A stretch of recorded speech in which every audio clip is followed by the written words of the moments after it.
It's important to recall that in an era marked by scarcer entertainment and material possessions, owning such a toy during school would have been an experience possibly as remarkable as bringing a cutting-edge robotics kit to school in the present day. Now, if you're keen to immerse yourself in this particular game, such as the classic Donkey Kong Generation 1, you can simply power on your RGDS. Then, press and hold the multifunctional R button, located in the bottom left-hand corner, for approximately 1 second. This action will summon the device's integrated front end. From there, you can navigate directly into the NDS system. Options. If you scroll to the very bottom, you'll discover the Game & Watch game collection. And there you'll be able to easily play the upgraded version of this specific game, offering a more refined and improved experience. On a tangential note, this very game actually served as Mario's precursor. The character at the top, tossing barrels, is Donkey Kong, and the female figure in the upper left corner is unmistakably Princess Peach in her original form. Upon seeing this, some friends might be prompted to ask, isn't this a Game & Watch title? Why is it listed under the NDS category? The answer is quite straightforward. Nintendo, of course, re-released it on the NDS. I believe this also underscores the profound significance this particular game holds for Nintendo. As for me, the most compelling aspect of the RGDS is, without a doubt, its flawless ability to allow me to re-experience NDS games. I genuinely feel that this doesn't in any way contradict the experience of owning the original hardware. An authentic console certainly boasts its own unique benefits, such as the emotional connection fostered by the brand, the budget-friendly cost, and an authentic, pure experience. Yet the downsides are equally apparent. To begin with, it's incredibly antiquated, a full 2 decades old, spanning almost an entire generation. Furthermore, it requires a dedicated flash card and a specific charger for it, not to mention needing to carry that electrical accessory at all times. You also need to carry around the electronic devices, and that flash card is, of course, a significant additional investment. So, as a completely new replica console, the RGDS possesses advantages that the original machine simply cannot compete with. Primarily, it is brand new. The screen hasn't had the opportunity to yellow, and it also includes a comprehensive return and exchange service. ANBERNIC also offers excellent after-sales support. In terms of usage, it boasts numerous additional features not found in the original device, and it can run a wider array of emulators. Now, for those of you who regularly tune into my show, you'll be well aware that my program style is typically quite laid back and informal, rather than a rigid, formulaic presentation. Furthermore, the content I present always zeroes in on particular aspects. Today, we're diving deep into how to fully maximize your NDS gaming experience on the RGDS. First off, as an RGDS owner, there's no need for you to go around collecting games yourself. If you've opted for the package that comes with the TF card, you'll find it already loaded with a wealth of game compilations, especially within the NDS category. Within the device, you'll discover hundreds of meticulously chosen game collections. Should you opt for the standalone console, you may reach out to customer service to obtain download links for game packs, or you'll find a link to a specially curated NDS collection provided in the video's description. Additionally, players can easily access various game download links within the announcements of the QQ Player community group. But what I find most satisfying about the RGDS, especially when comparing it to the Nintendo DS, is undeniably its external form factor. It truly excels at perfectly replicating the NDS's original aesthetic and design style. Given that there's no inherent requirement for a cooling fan for heat dissipation, the device's main body is consequently It's almost as thin and light as the original console, and both the top and bottom screens are identical. They're the same size, so you won't encounter any color discrepancies or noticeable differences in screen filter effects due to variations in screen materials or brands, which could otherwise impact your viewing experience. Plus, the device's overall aesthetic also faithfully includes the upper and lower sections. The design of the two screens, including their exact distance, has been meticulously replicated. The faithfulness of this spacing to the original is truly remarkable. Let me give you an example.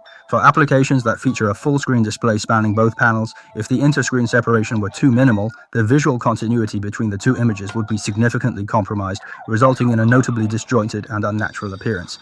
The game I'm currently enjoying is called Hotel Dusk, a renowned masterpiece from the twilight years of the NDS. It falls into the genre of a text-based adventure combined with mystery solving. This game actually has 2 installments, Part 1 and Part 2, and conveniently both are bundled together within the game pack. For those of you who appreciate this kind of game and haven't had the chance to experience it yet, don't overlook it. This particular genre of games, which involves rotating the console 90 degrees as if you were flipping through a book, truly represents a distinctive category on the NDS. It expertly leveraged the NDS's capabilities, providing a thoroughly fresh and innovative player experience. Currently, apart from the original hardware itself, only the RGDS is capable of faithfully reproducing this unique style of gameplay. There are quite a number of games like this on the NDS. Another famous title is Ninja Gaiden, Dragon Sword, which necessitates the use of a stylus pen. Conveniently, the RGDS packaging includes precisely such a stylus. It features two distinct ends. One is a soft, rounded tip, and upon removing the cap, the opposite end reveals a sharp, pointed tip. Additionally, I should mention, the manufacturer, with great thoughtfulness, even included two 4-inch tempered glass screen protectors. Once applied, these protectors absolutely will not compress the screen. In fact, this particular device already has one of these protectors firmly attached. Additionally, there is also a convenient lanyard included for added utility and easier carrying. Lanyard holes are present on both corners of the console. This particular game, Ninja Gaiden Dragon Sword, specifically requires the use of a touch pen for optimal gameplay experience.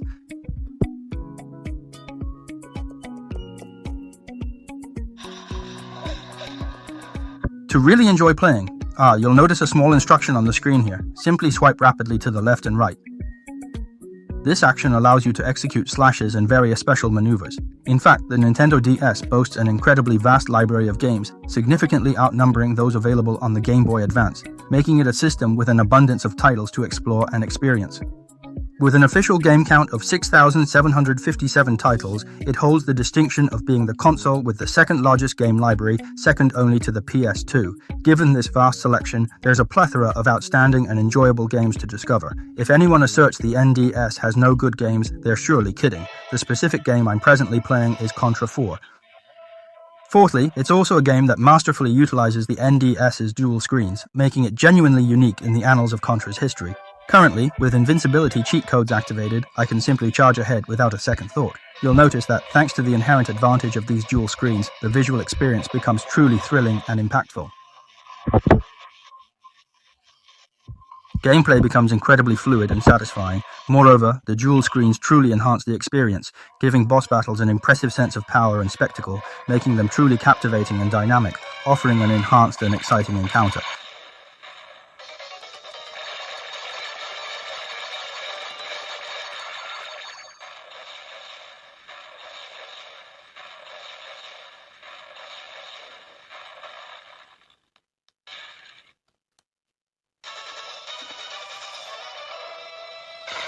Now, if you're done playing for the moment and wish to take a break, you can easily access the in-game menu. Within this menu, you'll find a conveniently placed save option. Although it appears somewhat small on the screen, selecting it will successfully store your progress. After your game is saved, even if you decide to completely quit the application, the next time you launch the game, it will seamlessly resume directly from that very save point, allowing you to pick up exactly where you left off.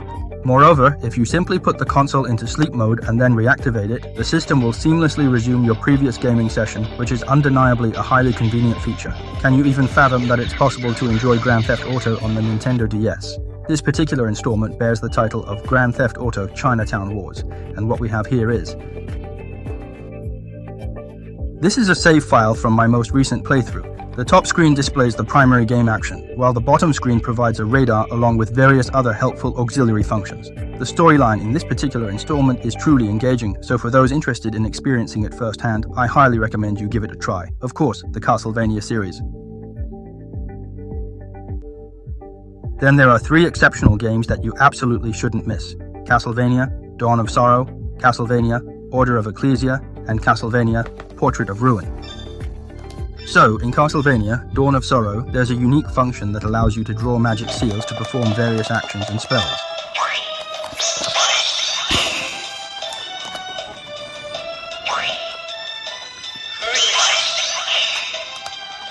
Actually, the RGDS isn't just restricted to this singular display ratio. You can easily switch between various layouts and different ratios within the system's menu. If your preference is strongly for a truly pixel-perfect display, that is indeed achievable. While displaying at a 2x pixel-perfect resolution will result in a reduction of the overall screen area, the effective viewing area isn't actually any smaller than the true console itself. The switching method is straightforward. Access the menu, then within this section, locate the Select Screen Layout option. Choose the second to last item, and instantly it will transform into a 2x-pixel perfect display effect. To display this on the top screen, the procedure is as follows. Simply recall the menu once more and navigate to the options area. You need to scroll to the very bottom of the video settings and adjust this video output border option to 20%. Then, if you were to quit the game and subsequently relaunch it, both the upper and lower displays would then present a 2x pixel perfect view. There you have it.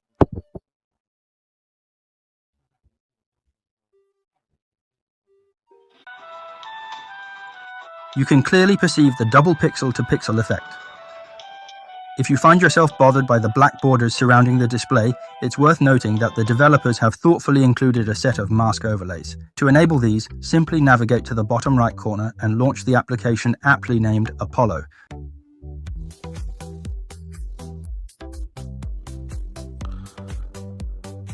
To set up the bezel, you'll need to upload an image. You'll find 3 color options for the bezels located in the RGDS root directory. I'm going to opt for the white bezel to match the white console. I'll set it as the bottom screen and then as the top screen. The very first time you do this, you'll have to grant permission for it to be displayed. Alright, now, simply scroll all the way down here. Set as the bottom screen and then set as the top screen. You'll need to tap OK for each of these actions. Once that's done, the bezels for both the top and bottom displays will be properly configured. All we have to do now is return to the game and you'll see it. A perfect 2x pixel perfect display complete with the bezel effect. Within the official NDS game pack, you'll actually find a wealth of other acclaimed NDS titles, such as the renowned Love++. These are all highly captivating and engaging games that truly offer a rewarding and memorable experience. There's also the Dragon Quest series, which are highly recommended titles. ANBERNIC in fact invested a significant amount of effort into the development of the RGDS. I possess a development unit right here that I'd be happy to demonstrate for you. Now you might be wondering why this particular unit appears so unrefined. That's because it was 3D. It's a 3D print, and truthfully, the system within this unit stands poles apart from the current retail version. A significant number of enhancements have been made. Back then, it wasn't even feasible to have separate wallpapers for the top and bottom screens. Right, how exactly does one set different wallpapers for the upper and lower displays? Allow me to demonstrate, it's actually quite straightforward. So, first things first, you'll need to transfer the desired top and bottom screen wallpapers to the device. You'll want to copy them directly into the console's root directory, specifically into a folder named Picture. Once your images are safely in there, power on the device, then press and hold the screen. This action will bring up the wallpaper and personalization option. From there, you can choose the wallpaper you previously transferred to set it. Then simply tap Set as main screen. The main screen specifically denotes the lower display. Understood? Let's quickly go over that once more. Wallpaper and personalization. From this menu, choose your desired wallpaper and click Set as Wallpaper. Regarding the second screen, this refers to the top display, correct? Now let's return to the main interface. The top and bottom displays are now all set and ready. The screens are now perfectly set up. That earlier prototype, you see, it didn't have the option to switch off the secondary display. So what exactly is the advantage of disabling the secondary screen? The primary advantage, undoubtedly, is power conservation. The process to do this is quite straightforward. Just swipe down the menu. You'll notice the secondary screen activation is illuminated. If I then deactivate it and return to the main interface, the top screen will power down. Will be off. Now, if you're playing some arcade games, or GBA, or similar games that necessitate only a single screen for operation, then utilizing just one screen is perfectly viable. Furthermore, another significant enhancement has been made to the console's hinge. Just observe the hinge mechanism on this prototype unit. Wow! It has a distinct locking position and produces a specific sound when engaged. Naturally, because it's a 3D printed prototype, it exhibits a fair amount of play, resulting in some noticeable wobbling. However, the upgraded hinge is now a stepless design, providing a significantly tighter and more secure feel. When you gently close it to a small angle, it firmly snaps into place, offering a much improved and stable experience. It opens up to a full 180 degrees, and holding it in this position presents absolutely no issues whatsoever. It's completely secure, with no looseness at all. The tactile sensation is also rather pleasant, potentially even surpassing the hinge quality of the original device. The original console's hinge, by comparison, also was. There is some looseness, and it's quite likely it won't hold its position steadily, especially when opened all the way to 180 degrees. This makes it rather unstable. From this particular viewpoint, currently I'm using a protective case on it, but even without the case, it simply wouldn't work as intended. I can actually remove this case to show everyone what I mean. It just comes right off with a slight jiggle. This really demonstrates the inherent instability and design flaw without adequate protection or a more robust build. The ease with which it detaches even with a gentle movement is quite telling. So why exactly does this occur? It's due to the original device featuring just a single hinge on one side, while a ribbon cable runs along the other. This is unlike the RGDS, which still incorporates a dual metal shaft design, with one on each side. This construction ensures it's incredibly sturdy and distributes pressure quite uniformly and very evenly. So, is it fair to say the RGDS entirely outshines the original console? Well, let me now highlight some of its limitations when playing NDS games. Firstly, there are difficulties with rhythm-based games. What exactly brings this about? One contributing factor is the intrinsic latency problem of the Android system. Another is the approach used for touch input. This illustrates the difference between capacitive and resistive screens. I won't delve into exhaustive specifics, as this isn't a technical program, so we'll move straight to the demonstration. I've actually noticed that my finger offers a quicker and more responsive reaction compared to the stylus. Therefore, at this juncture, I'm going to tackle the first level's challenge using my fingertip.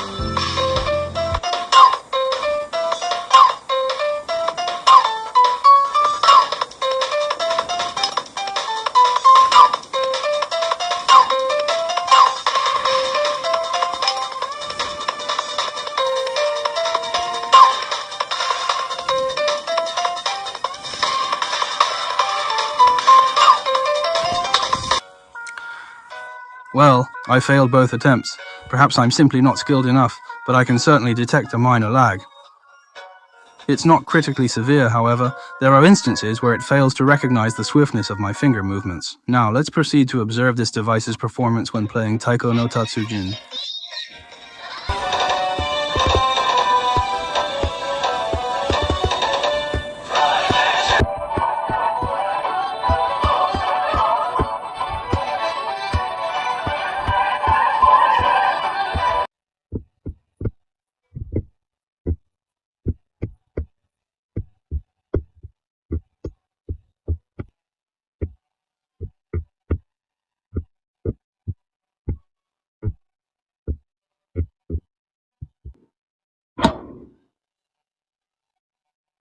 Next, with this intense emulator, if you enable 3D HD rendering, not every game will display as it should.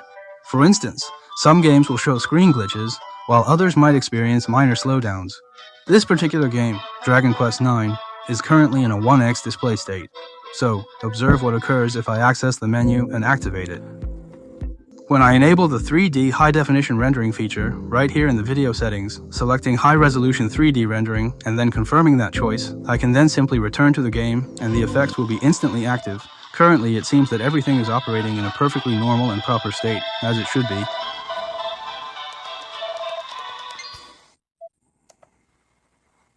However, this specific outcome is only truly indicative of Dragon Quest YX. Other games could potentially exhibit various anomalies or irregularities, so you will definitely need to proactively and thoroughly experiment with them yourself to ascertain their compatibility and overall performance. Naturally, if you choose not to activate this feature, and if you just play with 1x 3D rendering, there really aren't any issues whatsoever. This is because it already has a filter preset for you, straight from the factory. I actually believe that the visuals are completely acceptable when compared to the original device. It's actually quite close to how the original device displays things, making it look very similar. My third minor point of contention is that due to the screen's hardware resolution, it's impossible to achieve a full-screen pixel-perfect display for NDS games. If you try to force a 2x display, you inevitably waste a portion of the screen area, which is a bit of a drawback. I've already demonstrated this, so I won't go into detail again. In essence, if you can overlook these three weaknesses of the NDS emulator, then playing NDS games on this device is perfectly acceptable. You can confidently make the purchase. However, before doing so, you should consider all the available color options. Actually, on my end, There's also this red and black unit. This particular color scheme is actually the only one out of the three options that features such a striking contrasting design. In addition, there is also a blue unit available, but unfortunately I don't have it on hand at the moment.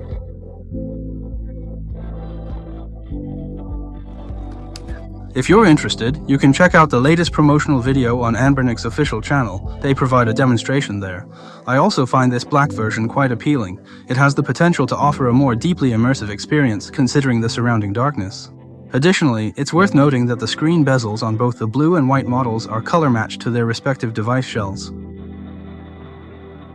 They did not opt for a black frame, which I believe merits commendation, as this was indeed the original device's intended design.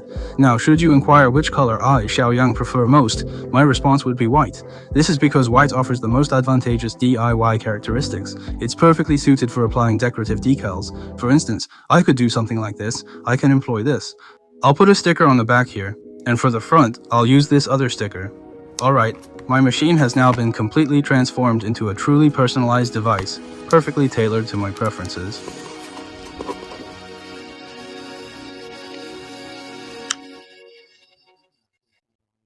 This is Oscar's dedicated machine. On this official account, many other RGDS features were actually demonstrated, and many of them are quite practical and useful. I'll just go ahead and show you one or two of them right now to give you an idea.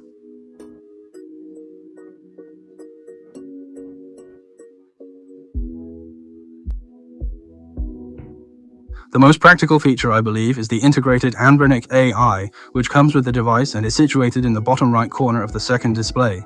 This software is proprietary, developed in-house, and has already progressed to version 5.x. It's continuously evolving, with further enhancements and content planned for future updates. Essentially, this software is standard on all ANBERNIC devices. All Android phones come with it, though some very old models might not.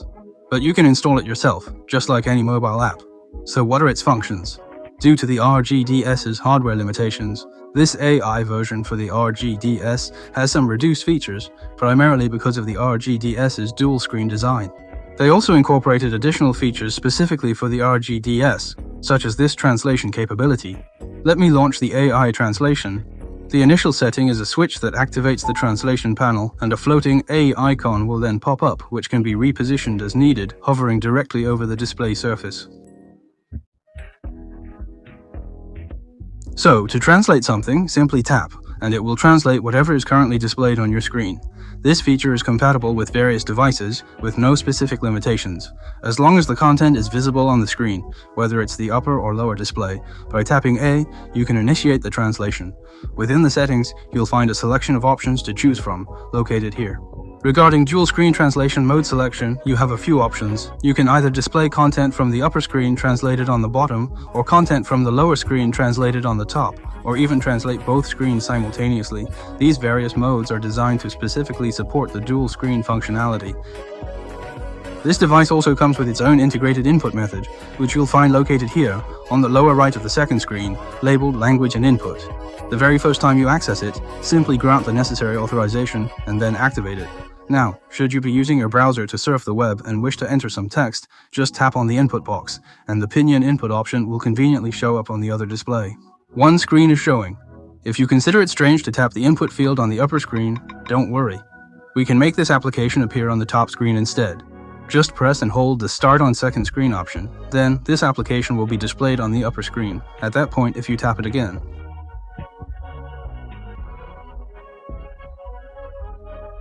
When you tap an input box, your input method will automatically appear at the bottom. It's incredibly convenient and very user-friendly. So, let's now address a common question. Can these two screens function independently, handling separate tasks? The answer is yes, absolutely. These dual-screen devices incorporate a focus switching mechanism. Simply put, a quick press of the RT button allows you to effortlessly toggle between screens. One press displays a dotted effect, indicating control of the lower screen. Another press shifts focus to the top, signifying control of the upper screen. Alternatively, direct touch input can achieve the same result. For instance, I am currently interacting with the top screen, right? So if I want to interact with the bottom screen, I just give it a tap and the focal point automatically shifts down there. This means I can change the focus either by touching the screen or by using the physical buttons. With that in mind, I could use the top screen to do one thing, whether it's surfing the web or launching an emulator directly. To play a game, that's perfectly fine. Now I'll shift the focus to the lower screen, and simultaneously I can engage in another activity down there. However, Xiaoyang doesn't particularly endorse this method of usage, as one simply cannot effectively concentrate on two things at once. I believe its sole advantage lies in allowing you to consult game guides without disrupting your gameplay, enabling you to play your game. You can play the game while looking up guides. For instance, consider this scenario. The game is displayed on the top screen, and on the bottom screen, I can conveniently search for relevant walkthroughs, can't I? After finding what you need, you can review it on the bottom screen, and then return to playing the game on the upper screen, all very seamlessly. So, what exactly is the maximum capability of this machine's processor? To put it succinctly, 3DS games are somewhat playable, and regarding the PSP, it can certainly handle many games, even challenging ones like God of War. Naturally, I wouldn't really suggest using a 4:3 aspect ratio handheld for those two systems, unless of course. It boasts a considerably large 4:3 aspect ratio screen, measuring at least 4.7 inches. Take this 477M as an illustration. We can easily draw a comparison to it.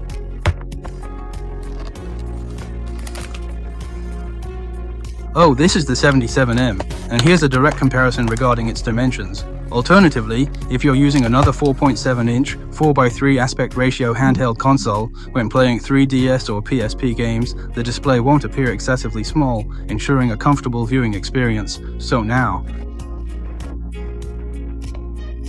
This show has probably been running for quite some time now, and the online viewership is a real concern. So I won't be going into detailed demonstrations of games from more of these vintage platforms.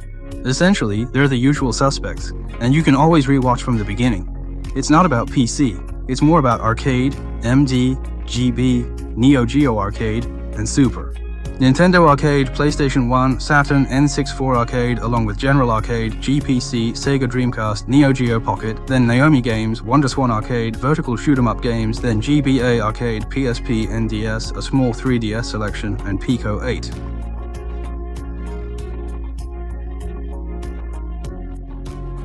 And naturally, as an Android device running on the Android operating system, it certainly can handle playing various games. When it comes to less demanding native Android games, they also perform perfectly fine. Finally, I'd like to mention that I've observed many friends, when acquiring a new device, frequently agonize over whether one or two particular games will function at all, or if they'll operate without issues. Honestly, I too wrestled with that very same dilemma in the past. I really grappled with that notion, but I've since understood that purchasing a device isn't solely for playing merely one or two specific games. There are indeed numerous other engaging games and diverse functions to discover. How can you genuinely ascertain what you might be missing if you don't even venture to try it? Why forsake an entire forest for the sake of just a couple of trees? Alright, that's all for now. My friends,